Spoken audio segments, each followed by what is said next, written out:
मुकद्दर का लिखल हम मिटा ना पाई। अरे मुकद्दर का लिखल हम मिटा ना पाई।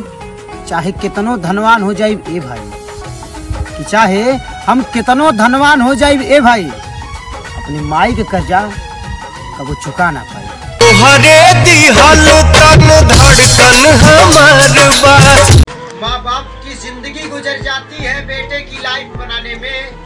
अरे माँ बाप की जिंदगी गुजर जाती है बेटे की लाइफ बनाने में, और बेटा कॉलेज जाते लग जाते हैं एक लौंडिया पटाने में। भुलैया ए भाई माई बाप के, जन भुलैया ए भाई।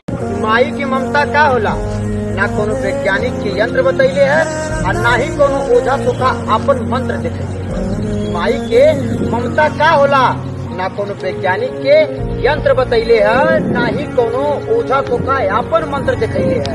हम इतना कामयाब काहे हैं ये साहेब, इतना कामयाब काहे हैं ये साहेब, कारण कि हमार माई हमारे सर पे अपन आंचल ओढ़ैले है।